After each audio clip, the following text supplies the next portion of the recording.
India के सबसे thrilling podcast की best horror stories only on खूनी मंडे क्लिप्स।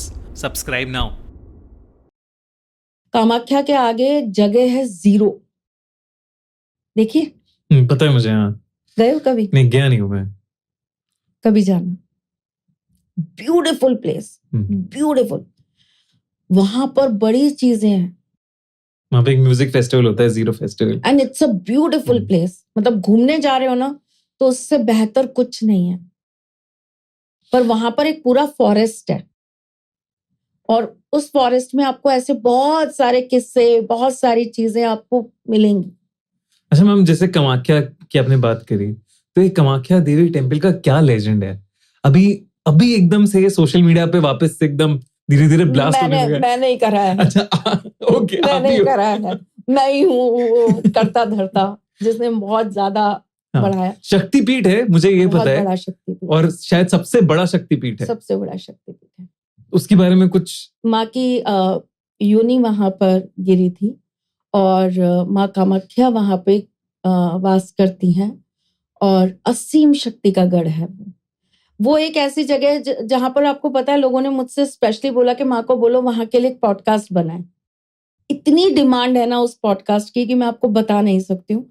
और मैं कहती हूँ कि मैं उस जगह के लिए स्पीचलेस हूँ। जैसे मैं अपने ठाकुर जी के लिए स्पीचलेस हूँ ना, ऐसे ही मैं उस जगह के लिए स्पीचलेस हूँ। अभी मैं परसों फिर जा रही हूँ।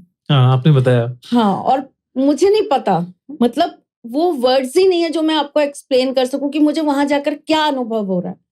मैं आपको सच बोलूं, मुझे कुछ अनुभव ही नहीं होता। मैं शून्य में चली जाती। I am blank. मैं जितना अपने अंदर भरी बैठी होती हूँ ना, मैं वहां जाकर ऐसा लगता है मैं डिटॉक्स हो गई। जैसे लोगों को एडिक्शन होता है जिम जाने का, उनको लगता है उनकी बॉडी बहुत हल्की होती है जिम जाके, उनकी बॉडी बहुत फिट होती है। मुझे सेम फीलिंग वहां जाके होती है कि मैं बिल्कुल हल्की हो गई। मेरे अंदर अब कुछ है ही नहीं। मैं शून्य में हूं इस समय। अब मैं इतनी प्योर सोल हूं कि आपको जो मेरे अंदर डालना है अच्छी चीजें, अब आप डाल दो। तो मैं हमेशा कोशिश करती हूँ कि मैं ऐसे टाइम पे जाऊं। अभी भी मैं गुप्त नवरात्रों के आसपास ही हूँ वहां पर। तो मैं नवरात्रि इसमें कोशिश करती हूँ कि मैं माँ के पास ही रहूं, ताकि माँ मुझे पूरी तरीके से ब्लैंक करे और फिर कुछ नया मेरे अंदर भरे। जैसे हमने ये भी सुना है कि कामाख्या देवी में बड़े सारे ऐसे ब्लैक मैजिक वाले या काले जादूगर जो होते हैं, वो काला जादू करने आते हैं। भाई, मैंने बहुत कमेंट्स हैं उसके ऊपर। बेसिकली आप इस चीज को समझने की कोशिश करिए कि आप जिस जगह पर जा रहे हैं वो एक ऐसी जगह है जो शक्तियां नहीं, लाखों करोड़ों शक्तियों का गढ़ है। इतनी आसानी से प्राप्त कर लेंगे आप? नहीं कर पाएंगे। तो है, बहुत कुछ है वहां पे। वहां के बहुत छोटे छोटे से गांव हैं जहां पर बहुत अलग अलग तरह की प्रैक्टिसेस होती हैं। बहुत अलग अलग तरीके से ब्लैक मैजिक को वहां पे प्रैक्टिस किया जाता है। मैं तो सिर्फ लोगों से सवाल ये पूछती हूँ, मैं जवाब नहीं दे रही हूँ, मैं सवाल पूछती हूँ कि अगर ऐसा नहीं है तो जब 4 दिन का वहां पर मेला लगता है, दुनिया भर के तांत्रिक, दुनिया भर के अघोरी, दुनिया भर के नागा बाबा, दुनिया भर के साधक वहां पर क्यों बैठ जाते हैं? क्यों हर साधक की पहली ख्वाहिश होती है कि वो जाकर माँ कामाख्या पर बैठकर मंत्र उच्चारण करे? इस दुनिया के अंदर जितने पंडित हैं, जितने ब्राह्मण हैं, जितने हम जैसे लोग हैं, हमारी तलब क्या है? हमें कुछ नहीं चाहिए। हमें सिर्फ माँ के धाम पर एक छोटी सी जगह दे दो, हम वहां बैठकर पूजन कर लेंगे। क्योंकि माँ की योनि को बार बार स्पर्श नहीं किया जाता, माँ के बार बार दर्शन नहीं किए जाते, अवैध माना जाता है। वो स्त्री का वो अंग है जिसको बार बार देखना या बार बार छूना अच्छा नहीं होता।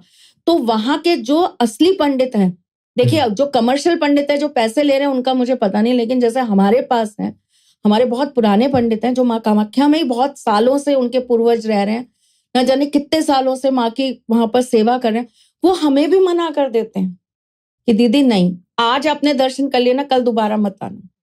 जैसे अगर मैं 5 दिन वहां हूं तो वो एक ही दिन बोलेंगे कि दीदी एक दिन आपको मैं दर्शन करा दूंगा, आज आपने कर लिया तो मैं आपको कल नहीं आने दूंगा। तो मुझे पहले पहले तो बहुत अजीब लगा था। और चूंकि देखिए हमारे यूपी में क्या वो होता है कि नहीं पंडित जी करा दीजिए ना प्लीज प्लीज, थोड़ा सा मस्का लगाया, थोड़ा सा नोट दिखाया तो वो करवा देंगे। तो मैंने उनको भैया, क्योंकि वो मेरे भाई जैसे ही है, मैं उनको भाई बोलती हूँ, तो मैंने बोला बंधु भैया प्लीज प्लीज प्लीज करा दो ना, अब मैं तो चली जाऊंगी, फिर पता नहीं कब आऊंगी, ऐसे मत करो, ऐसे ऐसे करके उन्होंने मुझे साफ बोल दिया, आप मेरी बड़ी बहन हो ना, मैं आपको इसलिए बोल रहा हूँ, मत करो ये गलती। और उन्होंने जितना सीरियस होके बोला ना, आप यकीन मानिए मेरी रिस्पेक्ट बढ़ गई उस व्यक्ति के लिए कि ये है असली माता का यहाँ पर पंडित, जिसको पता है कि मंदिर के कायदे होते हैं और कोई भी खड़ा हो सामने, तुम्हारी बहन, तुम्हारी माँ, तुम्हारी कोई भी रिश्तेदार खड़ा हो, नियम सबके लिए एक से, ये है असली ब्राह्मण, ये है असली पंडित। तो वहां का आप माँ को रोज रोज स्पर्श नहीं कर सकते, तो वहां पे साधक क्या चाहता है कि एक छोटी सी जगह मिल जाए जहां पर बैठ के एक माला जाप हो जाए। हमारी तलब क्या है, हमारा नशा क्या है कि माँ के दरबार में बैठ के हम वहां पे 1 माला, 11 माला, 21 माला, 31 माला जाप कराएं बस। तो हमारा पूरे साल का पूजन और वो एक 11 माला का पूजन एक बराबर। तो वो इतनी सिद्ध जगह है, वहां पर इतनी गजब की हाई लेवल एनर्जी है, गजब की एनर्जी है वहां पे। तो देखिए वो आप ये कहें कि वहां पर अब ऐसा कुछ नहीं है, ऐसा कुछ नहीं हो रहा, लेकिन मैंने आपको वही कहा ना, जितना आप इन जगहों को ओपन करते जाएंगे, जितना वहां पर भीड़ बढ़ती जाएगी, चीजें थोड़ी सी शिफ्ट होती जाएंगी, पर रहेंगी वहीं इर्द गिर्द। आप ये कहें कि वृंदावन में ठाकुर जी नहीं है जी, बिल्कुल है, लेकिन वो कब दिखेंगे, कब आएंगे, आपको पता भी नहीं चलेगा। आप दिन में चल रहे हो, उनके लिए वहां पर रात हो गई। आप क्या सोच रहे हो कि आपकी घड़ी के 6 बजे ही वहां पे निधिवन बंद होता है? नहीं साहब, आपको पता भी नहीं चलेगा, और वो निधिवन बंद होगा और आप बगल में किसी और निधिवन में घूम रहे होंगे।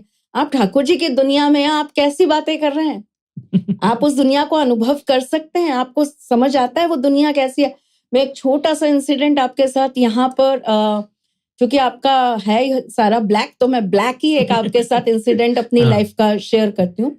और ये मेरी लाइफ का सबसे डरावना और सबसे गजब की फील देने वाला एक मेरे साथ इंसिडेंट हुआ था। मेरा मेरा अवार्ड फंक्शन था, मुझे अवार्ड मिल रहा था उत्तराखंड सरकार से, और मैं अपनी पूरी टीम को लेके, मैं ही ड्राइव करती हूँ, मुझे ड्राइविंग का बहुत शौक, मैं अपनी गाड़ी मैं ही ड्राइव करती हूँ, और मुझे पहाड़ों पे चढ़ाने का बहुत शौक है। मतलब पहाड़ों पे मुझे गाड़ी मिल जाए तो मुझे लगता है मुझे जन्नत मिल गई। ऐसे मुझे सिटी में चलाना पसंद नहीं है, वहां आप मुझे टैक्सियों में देखोगे, सिटी में किसी को नहीं चलाना पसंद। हाँ, पर अगर मुझे पहाड़ों पे गाड़ी मिल जाए तो आई लव इट, कि मेरे को बस और कुछ नहीं चाहिए, मुझे यहीं चढ़ाना है करके।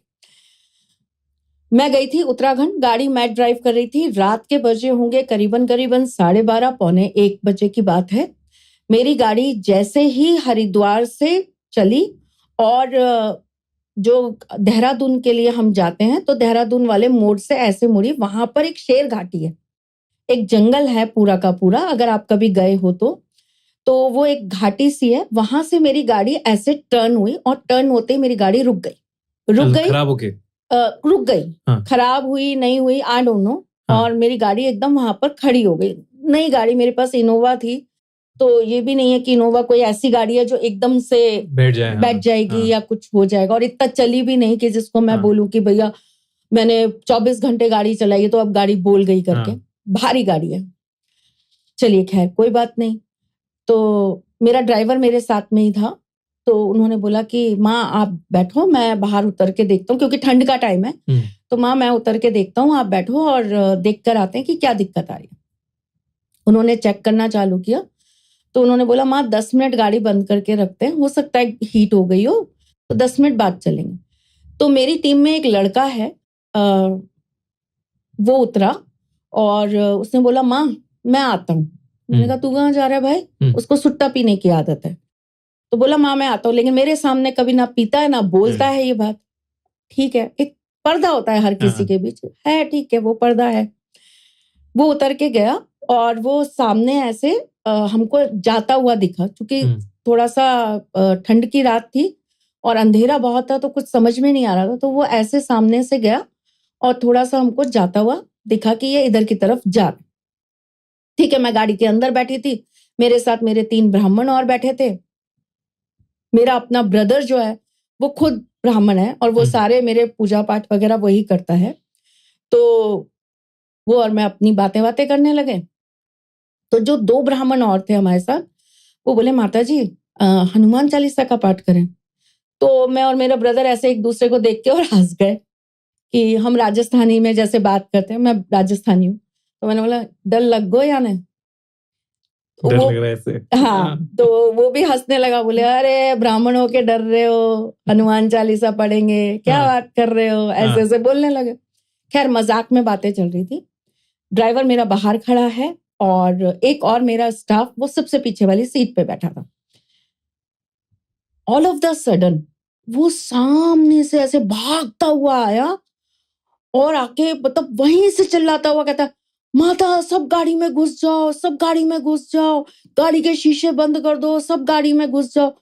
अच्छा, चूंकि हम शेर घाटी में थे और आप बिलीव करिए मेरे को इन सब चीजों से ज्यादा डर वर लगता नहीं है, तो मुझे क्या लगा कि इसके पीछे या तो कोई जानवर आ गया, तो ये इसलिए कह रहा है कि शीशे और सब बंद कर दो। अब वो एकदम से सबसे पहला थॉट वही जाता है और वो एकदम से भागता हुआ आया और इन लोगों ने उसको जल्दी से गाड़ी के अंदर किया। हाँफता वो गाड़ी में बैठा, माता चलो यहाँ से, माता हम नहीं बचेंगे, अपन चलो यहाँ से। उसको शांत किया, पानी वानी पिलाया कि भाई हुआ क्या ये तो बता। तो वहां कुछ है। मैंने कहा क्या है? जानवर है कोई? क्योंकि मेरे दिमाग में तो वही जानवर घूम रहा था। मैंने कहा जानवर है, शेर मिल गया क्या तेरे को? मैं बोला मतलब मैंने कहा ना मैं बहुत उग्रपाती टाइप की औरत हूँ, मेरे को हर समय मस्ती सूझती रहती है और शैतान बहुत हूँ, बहुत शैतानियां करती हूँ। आप पता नहीं अपने गद्दों पे कितना कूदते हो मुझे पता नहीं, मैं बहुत कूदती हूँ। जिस दिन मैं मूड में होती हूँ ना, मेरे बच्चे कहते हैं हम माँ हैं और ये हमारी बच्ची है, ऐसा लगता है। तो मैं अपने सोफों पे बड़ा कूदती हूँ। ऐसे होना चाहिए। पता नहीं ना बेटा, कल जिंदगी हो ना हो, आज जी लो इसको जितना जीना है। मैं उस चीज पे बिलीव करती हूँ। बिल्कुल। तो मैंने उसको देखो शेर दिख गया, अरे यार मुझे भी दिखा दे, मैं तो कब से देखना चाह रही हूँ। नहीं माँ शेर नहीं है वहां पे कुछ और है। मैंने कहा क्या है? वहां एक पेड़ है और उस पेड़ के नीचे कोई कंबल ओढ़ के एक आदमी बैठा हुआ था। तो मैंने कहा तू उस आदमी के पास क्या करने गया था भाई? तेरे को उस आदमी से क्या करना था? उसकी लड़की ब्याह नहीं थी तुझे? तू क्यों गया इतनी रात को किसी पेड़ के नीचे बैठे हुए आदमी के पास? बोला नहीं वो मैं तो माचिस पूछने गया था। कहता मैं उसके जैसे ही पास में गया वो आदमी कुत्ते में बदल गया। वो छलावा था। मैंने जिसके बारे में आपको बताया वो छलावा था और आपको हर पहाड़ी जगह पे छलावे जरूर मिलेंगे। और कहता मैं भागा वहां से उल्टे पैर और मैं पीछे मुड़ के देखूं तो मुझे एक नई आकृति दिखे। हर बार कुछ अलग दिख रहा है, कुछ अलग दिख रहा है। और आप यकीन मानिए मुझे नहीं पता वो लड़का कैसे बच गया है, क्योंकि छलावा अगर आप उसके इतना करीब चले गए हो तो छलावा आपको अपनी उसमें घेराव में लिए बगैर छोड़ता नहीं है।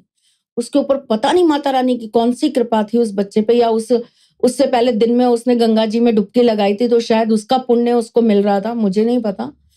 लेकिन वो कैसे बचाना वो एक बहुत बड़ा मिरेकल था मेरे लिए। और जब उसने ये बात बोली मैंने तुरंत ऐसे गाड़ी में चाबी घुमाई और मेरे पंडित तो पहले ही बोल रहे थे कि हनुमान चालीसा पढ़ ले दीदी, वो तो मैं ही मजाक उनका उड़ा रही थी। और उन्होंने ना मेरी से पूछा कि पढ़ ले कि नहीं पढ़े, उन्होंने उसी समय सुंदरकांड चालू किया और मैंने ऐसे करके गाड़ी की चाबी घुमाई और गाड़ी ऑन। और आप बिलीव नहीं करेंगे, मुझे नहीं पता मैंने कितनी स्पीड पकड़ी थी इतनी रात को, बिना ये सोचे कि गाड़ी आगे जाके गड्ढे में गिरेगी, किसी से टकराएगी कि क्या होगी। और जब हम लोग होटल में पहुंचे ना तो हमारे 4-5 रूम्स थे जो हमने ले रखे थे और वो पहली ऐसी रात थी कि सब एक ही कमरे में सोए। किसी की हिम्मत नहीं पड़ रही थी कि सब अलग अलग जाकर सो। सब बोले माँ हम यहीं सोएंगे। मैंने कहा सो जाओ भैया, सब यहीं सो आज। मैं खुद ही यही कहना चाह रही हूँ लेकिन कहूँ कैसे, सब डर जाएंगे कि माँ ही डर रही है। छलावा तो मतलब ऐसे किस्से आप लूप में फंस जाते हो और फिर चलता रहता है वो, चलता रहता है और कभी बाहर ही नहीं आ पाते।